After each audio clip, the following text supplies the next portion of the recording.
Well, it was a very tight ring. I mean, it was sort of mutually assured destruction if anything happened. Clearly people did know, and they turned a blind eye for whatever reason. I think he may have been lucky. He was discreet. These things are not. People say, well, why didn't people find out about it? Well, by its very nature, these are very private things, and it's not something you broadcast. So,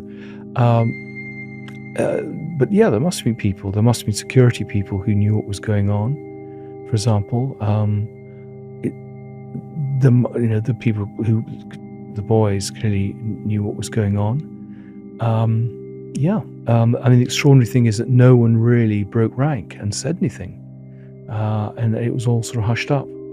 I mean, there's a story that Nigel West, the spy writer, tells of him when he was working in television, that there was an obituary program being made on Mountbatten, and he admitted to his on the program, and the program basically was shut down. It never appeared.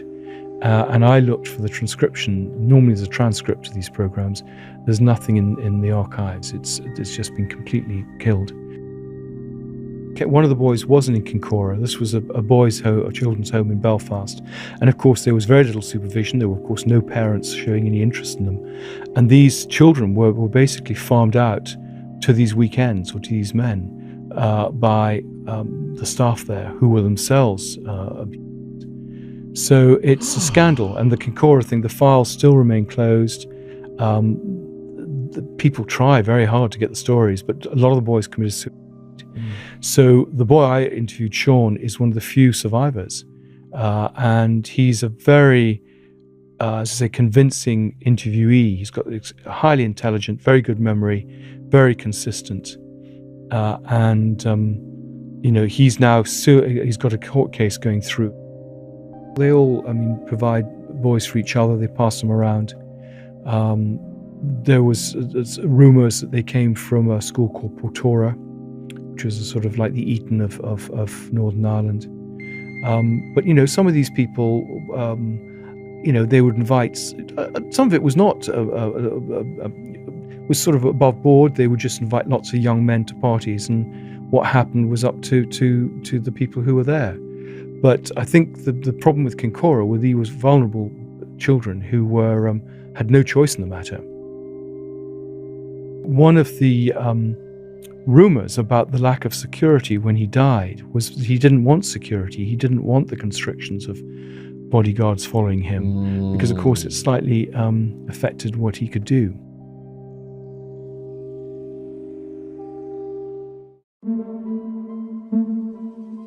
Sold in about 20 countries, but we tested her by taking her to Monkey World, and she went and talked to the monkeys. She's in her 50s now. Well, I've had publishers who got so freaked out they didn't buy the book. Really? Because she had one of these sessions. So it's like a fast rotation, is it? Into Yeah. She just moves between these personalities.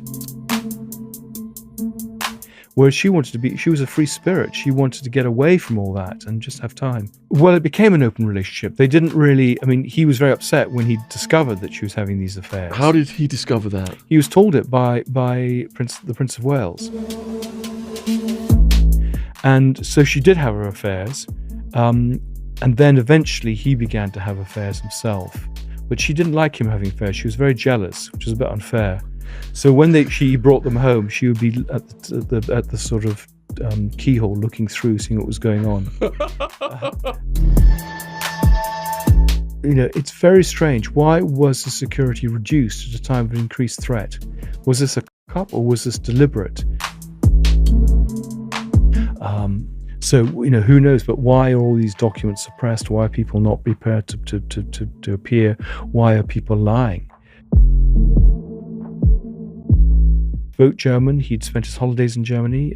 He had this great belief that there should not be another war. So he was defeatist, shall we say? He was an appeaser, really.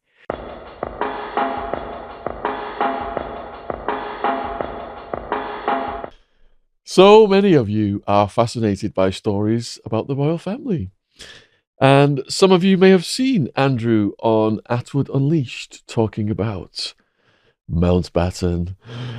So today we are going to do a much longer version of that story.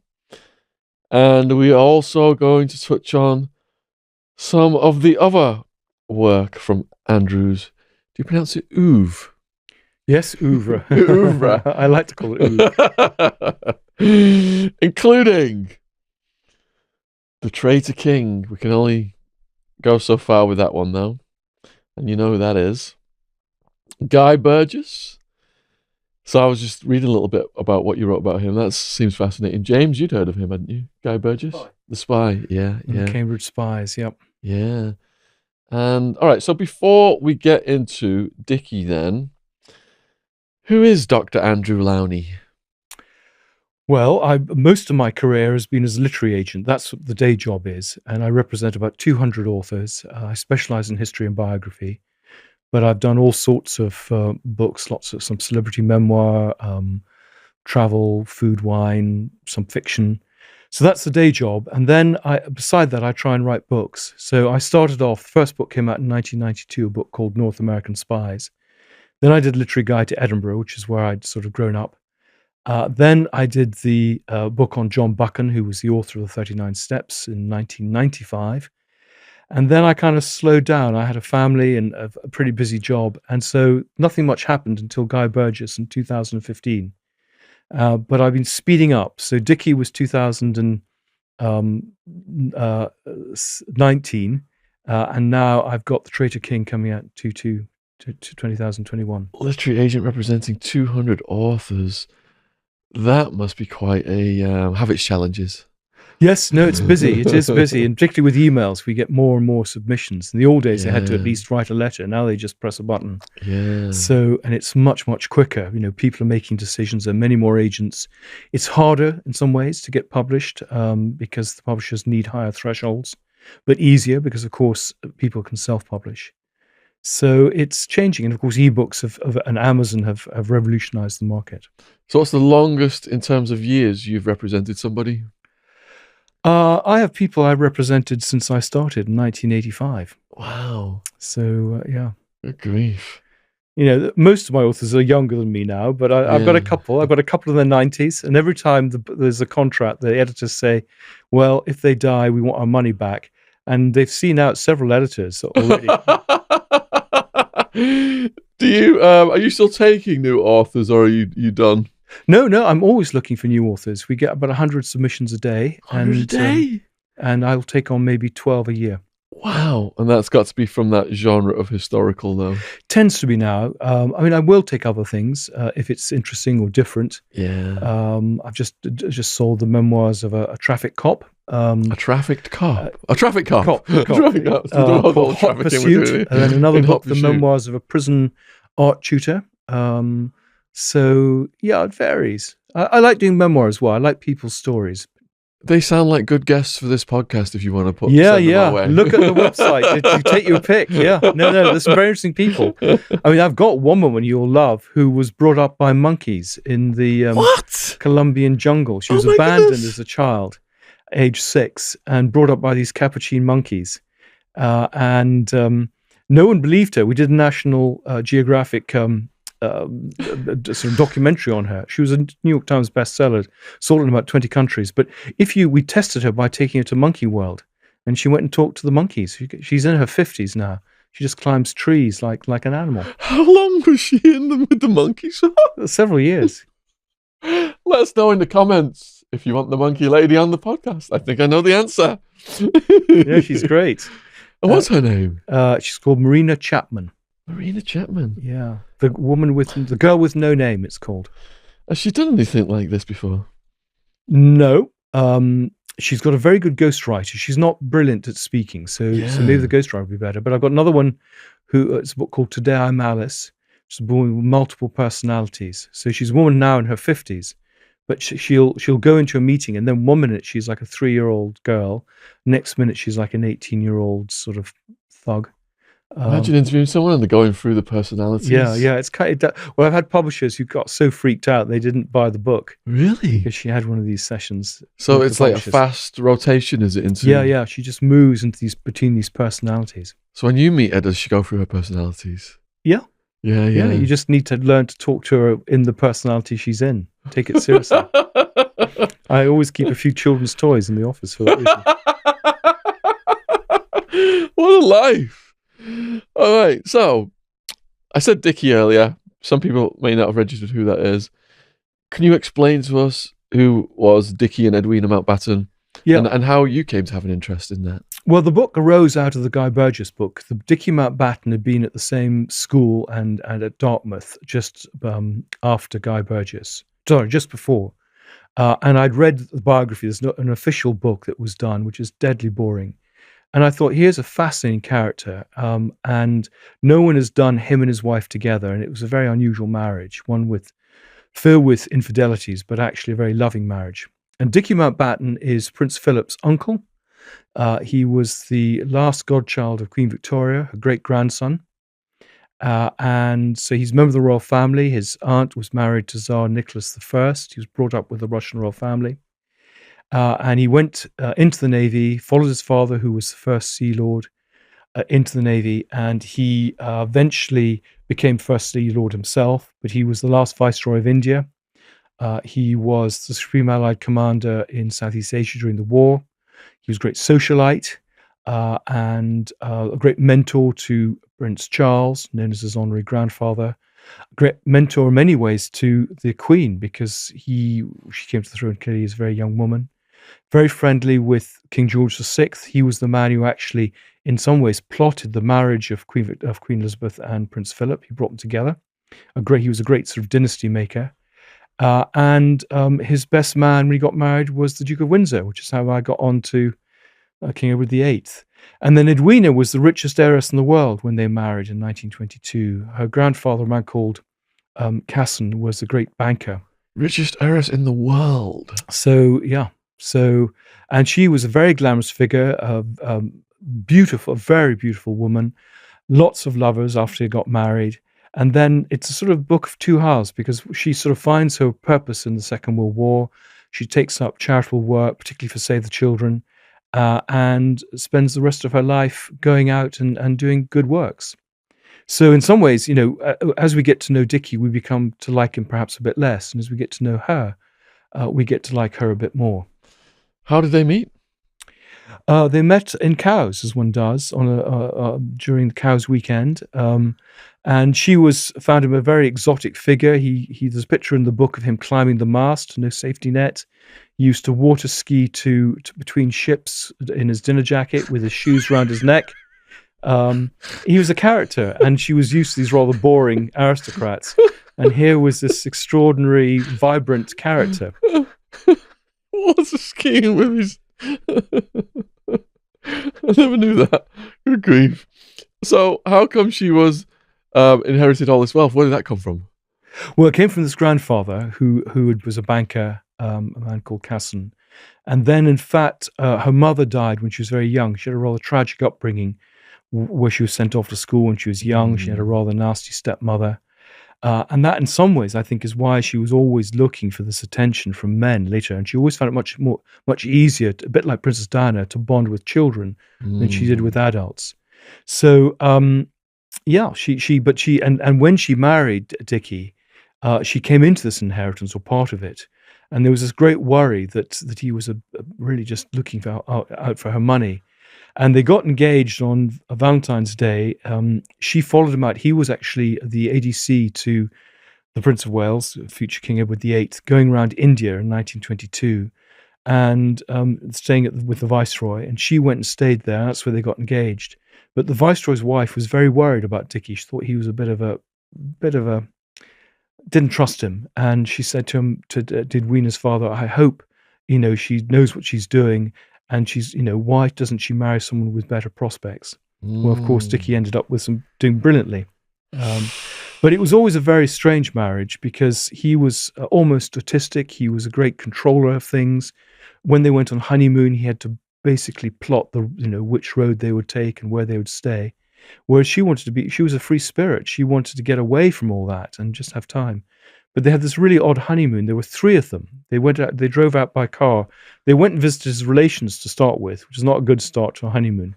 And they had a chauffeur, but Dickie loved driving so much that the chauffeur sat in the back and the two of them sat in the front.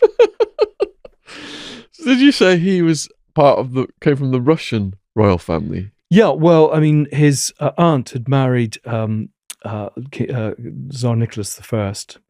He, in fact, his first sort of, I would say girlfriend, but the first woman girl he sort of fell in love with was one of the daughters of the Tsar, and he used to go and have holidays with them. I mean, he was very much part of the Hesse family, German Hesse family. So, of course, he was a Battenberg. And what happened during the First World War was, of course, everyone had to change their names, all the Germans. So they were going to call them Oldcastle. They thought it sounded a bit like a brewery. So they changed the name to Mountbatten. So he was a Hesse. Yes, he was a Prince of Hesse. Prince of Hesse? So how was it back then? Did the royals just interbreed within their own social structure? They're all interrelated with the European royal families. So his sister, one sister married the King of Greece, or rather Prince Andrew of Greece, Alice. Another sister, Louise, married the King of Sweden. So they carried on doing it, really, and he was a great matchmaker. So he, as I say, match-made Prince Philip with the Queen. That famous meeting at Dartmouth in 1939, he was the one who basically encouraged King George to stop off there. He was the one who made Prince Philip the person showing around, and he encouraged that relationship with the father. I mean, there's a lot of correspondence on that, but he also invited the two of them together. And then he did the same with Prince Charles. He tried to get Prince Charles to marry his granddaughter Amanda. So he helped encourage the marriage of Princess Michael and Prince Michael. So he was a great sort of matchmaker. He's a bit of a fixer. He loved that. And he had this great belief that having given his name to Philip, Philip took his name Mountbatten, he would create this dynasty of Mountbattens. And of course, there was this great debate. Could Philip, would the Queen become a Mountbatten, or would she stay as a Windsor? And of course, there was that great battle, and the rule was that the descendants would be Windsors, but the others would be called Mountbatten Windsor, which is what happens now. So, was it to kind of prevent wars that they had all these different countries sending their daughters to marry in the different countries? Was that the theory behind it? Well, it was, up to certainly up to the First World War. Yes, there were alliances there. But clearly after that, I think it's just the people they met. And I think the Mountbatten family were quite ambitious, and those were, I suppose, good marriages. Poor old Princess Alice. I mean, there's been a bit of publicity about her recently. She eventually became a nun, but she was deaf. She had to sight read in different languages, and she had psychiatric problems, and was actually in an asylum, or a sanatorium, for much of Prince Philip's youth. So he was rather abandoned, and his father then went off with his mistress to Monte Carlo. So if you were a royal daughter back then, were you told you're going to marry this person, or was there a courtship ritual? Did you have any choice in the matter? Well, I think a lot of the marriages were encouraged or arranged. And, if we think, for example, of Queen Mary, Princess Mary of Teck, she was due to marry King George V's older brother, and he died, and therefore she just passed down to the next one. So, I think they just they accepted that was what happened, which is why they, of course, had all these lovers. But the marriage, I think, between Dickie and Edwina was a love match.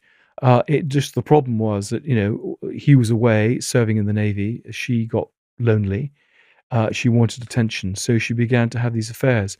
I found 17 lovers. But her daughter said that there were some I'd missed. So the hunt goes on for the missing lovers of Edwina. Where did she source these gentlemen from? Just people she met socially. So one was a man called Hugh Sefton, who was regarded as the best-looking man in Britain, who was an army officer. A lot of them were in the polo set, because Mountbatten was a very keen polo player and had a polo team. So she met them at the polo. She had a thing for Americans. She liked very rich people. Didn't tend to fall in love with poor people. She liked black men. She had an affair with Paul Robeson, the actor, and Leslie Hutchinson, the singer. Of course, a long affair with Nehru, the Indian leader. So, and they both liked sort of brown-skinned people. So he tended to have affairs with young boys from Sri Lanka and Ceylon. Dickie did? Yeah. And with women as well. Grief, so you can see a great subject. Yeah. Well, it's like sort of everyday life in Surrey, isn't it? Maybe Westminster. So, was it understood then that while he's away, that she was allowed to do these things, Well, and he was he allowed to do didn't. what he wanted to do? Was it like an open relationship? Well, it became an open relationship. They didn't really. I mean, he was very upset when he discovered that she was having these affairs. How did he discover that? He was told it by the Prince of Wales, and he was terribly upset. He thought of getting divorced, and she literally one evening came to him. We're in the middle of the night. They had separate bedrooms, and she came to him, and they chatted about it. And the next morning, they decided that they would go there, have their open marriage, but as long as she didn't scare the horses. So as long as the royal family weren't affected, and it didn't jeopardize his naval career. So she had to be discreet. And so she did have her affairs.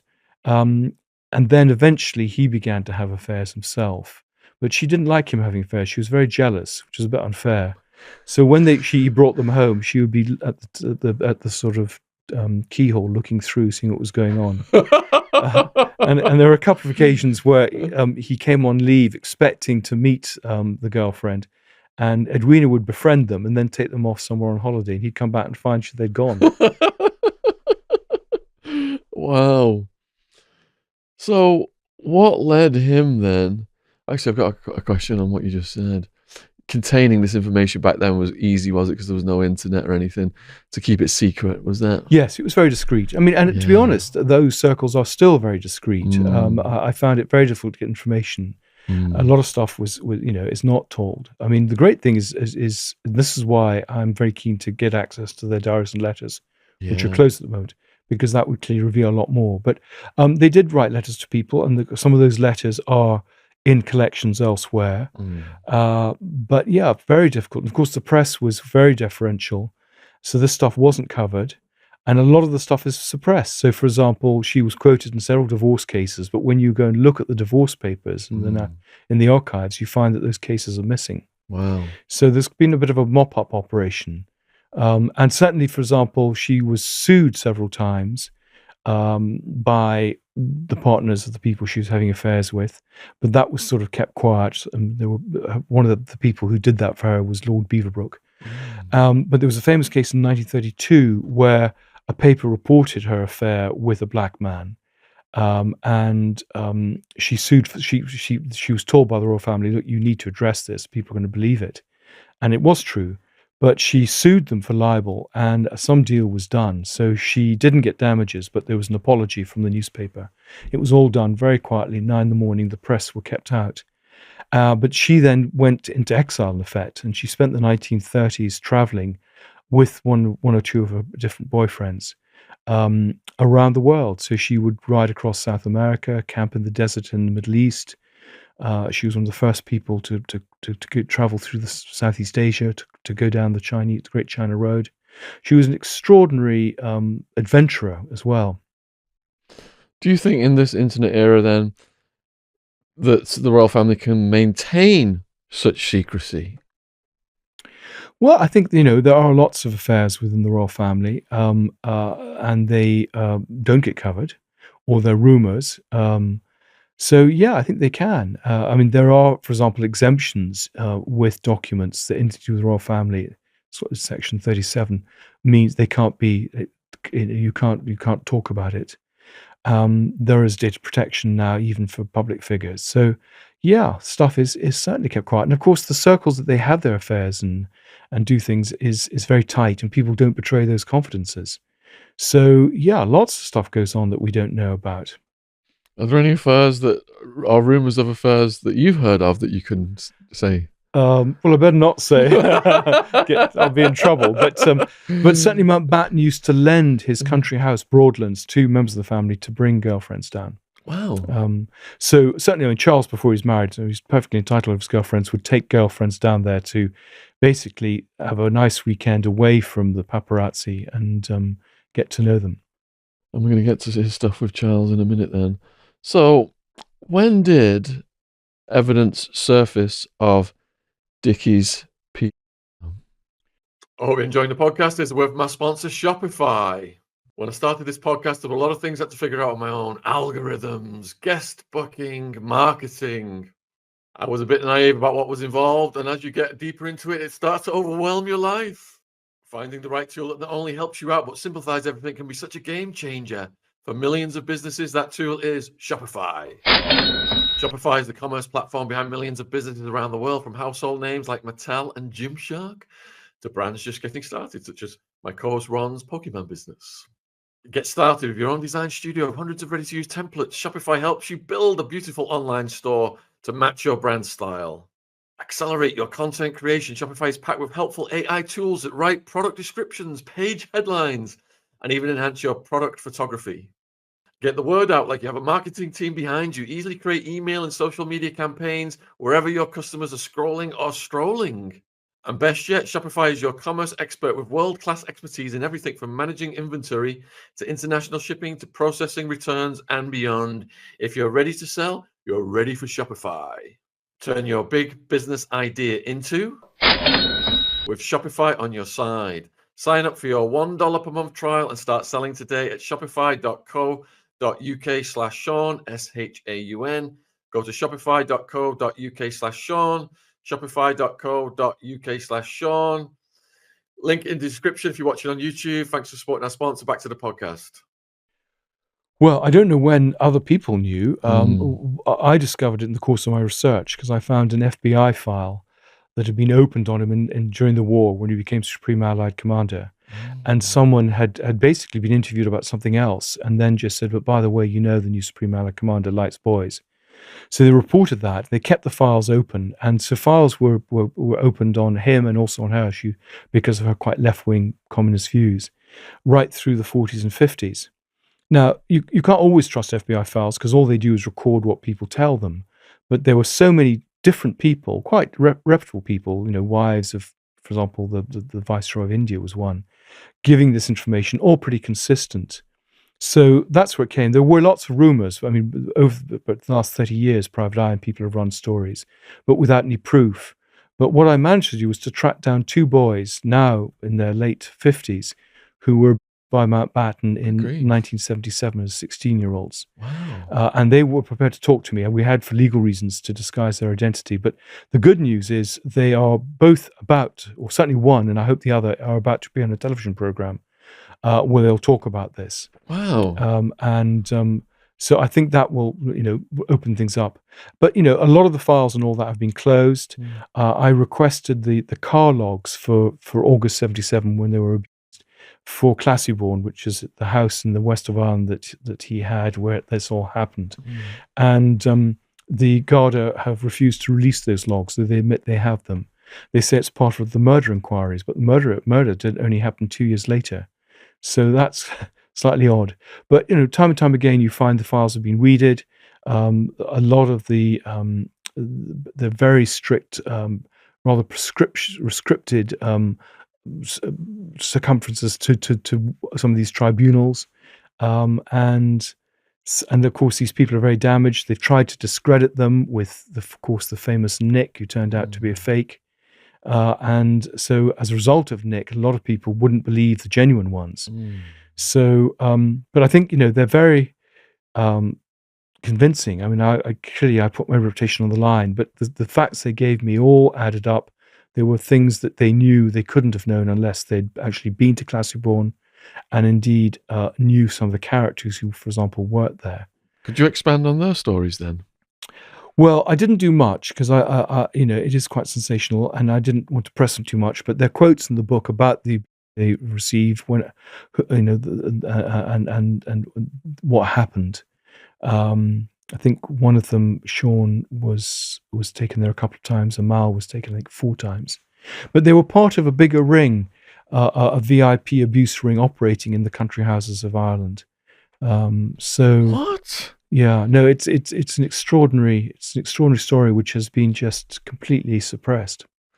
So you're saying that this is the 1970s, was it? This was 70s. There was a big VIP ring operating in Ireland. Yeah. Does this, because I've heard about Kincora? Well, it's linked into Kincora. One of the boys wasn't in Kincora. This was a children's home in Belfast. And of course, there was very little supervision. There were, of course, no parents showing any interest in them.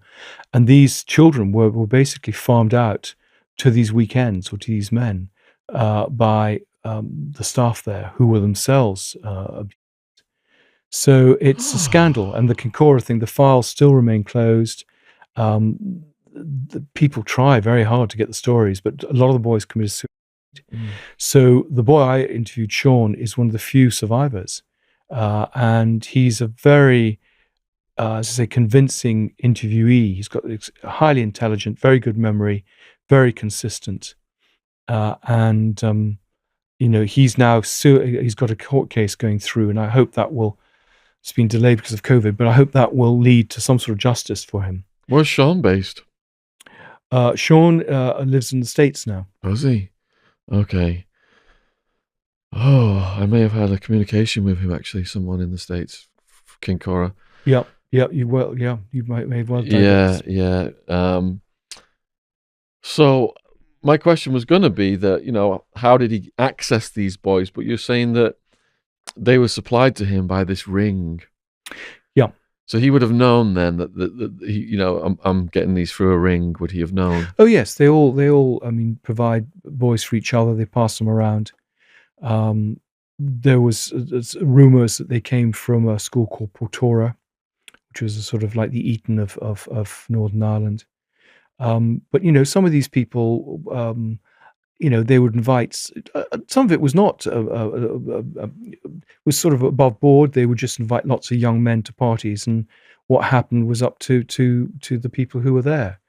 But I think the problem with Kincora were these vulnerable children who were had no choice in the matter. Definitely. Now, I can understand to an extent your friends and the people you work with covering up you're having an affair with somebody. But if you're a minor, I mean, how would he insulate himself from people trying to stop him from doing that or exposing it? Because it's a different level. Well, it was a very tight ring. I mean, it was sort of mutually assured destruction if anything happened. So, but there was extraordinary discretion. I mean, he was bisexual. He had affairs all through his life with men. It was, after all, criminal offence until the 1960s. It was not allowed to be gay. Yeah, you were sent to prison if you were caught. And if in the services, you were thrown out until 2000. But people knew about it. So, for example, one of the people I found interviewed was a man called Ron Perks, who was a chauffeur in 1948 when he went to Malta as the commander of the first cruiser squadron. And Ron Perks told me, and he's again a reputable witness, that he was briefed to find out where the male brothel was in Malta because Mountbatten would want to be taken there. Wow. So, I mean, that was his commanding officer passing that on to Ron Perks. But in the Navy, everyone kept quiet. A lot of the affairs went on with junior officers in the Navy, of course, whose careers would have been in trouble if they'd said anything. But they were very discreet, and this was what I found with Guy Burgess. I mean, one of the reasons the Russians recruited him as a spy was that he was gay. He was part of a homosexual network which had to operate undercover, and therefore he made a good spy. He could be in some ways blackmailed by them or exposed, but at the same time, there was an extraordinary bond between this gay community because of the risks that they ran, and they had to trust people. And had to be careful. Yeah, we interviewed the conspiracy researcher David Icke, and he said there are people in high places on purpose because of their blackmail ability, because they've got such, deviant tendencies. So do you agree with that then? Well, I think now no one cares who people's sexuality is, so there isn't the scope for blackmail. And I'm not on about the sexuality. I'm on about sexual and pedo, Well, I think I'm always amazed when they arrest MPs, schoolmasters, all sorts of people, policemen, that you would appear very law-abiding and not the sort of people who'd be involved in this, and then they find that there's this double life. And I suppose the theme of all my books is these people with double lives, the spies, the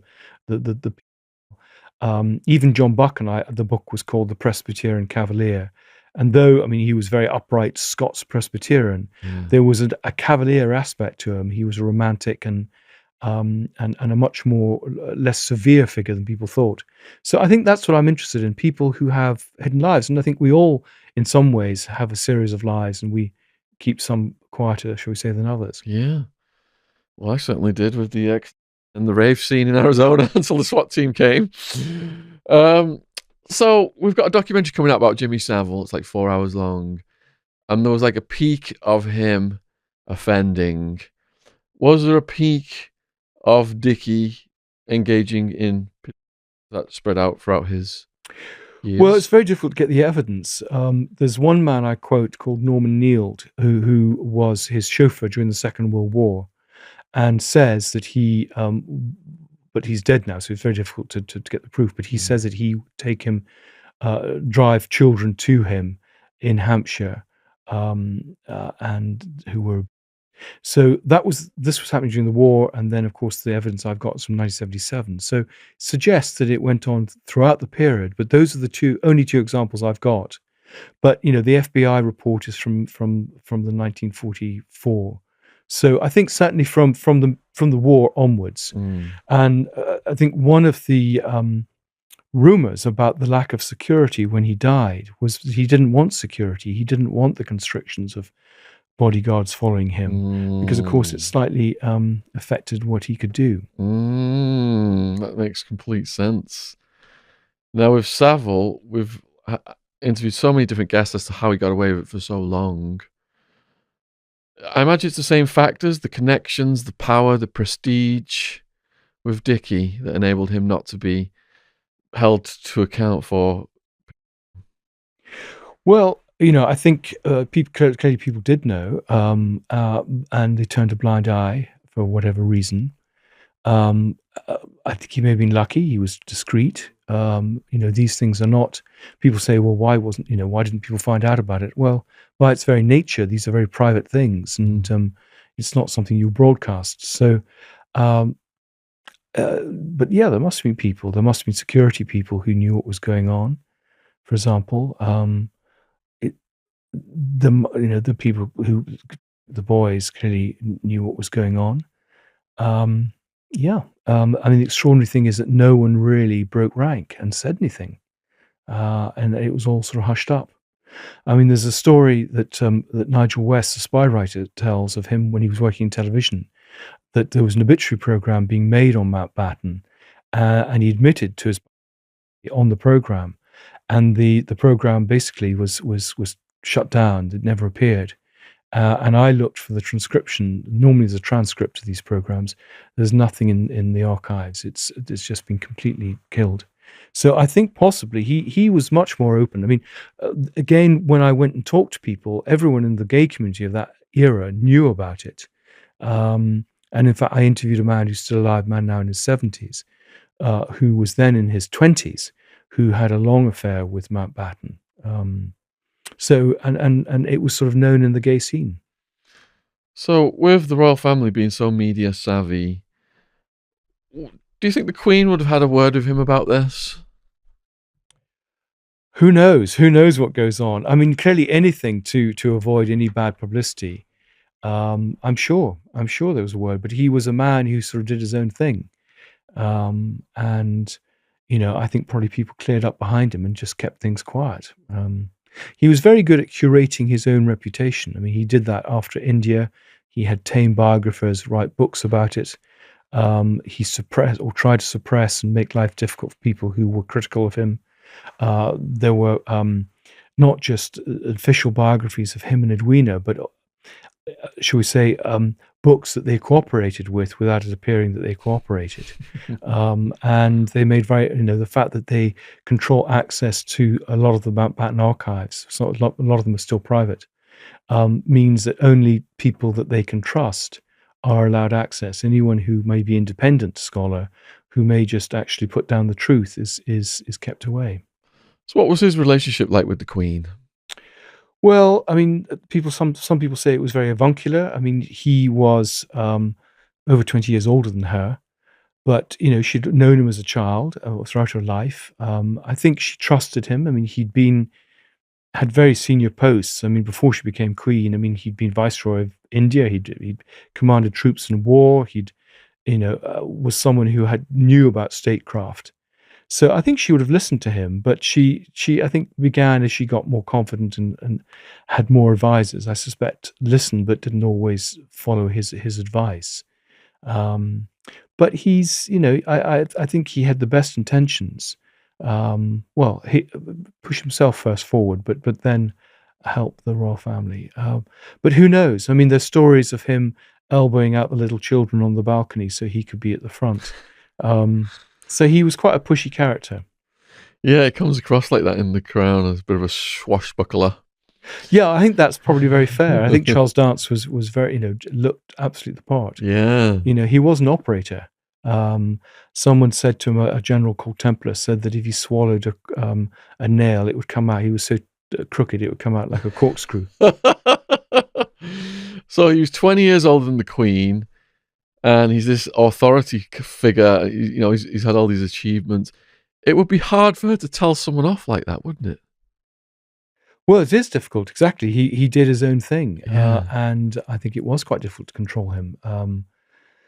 His own generation were the Duke of Windsor and King George VI, but King George VI, of course, died in 52.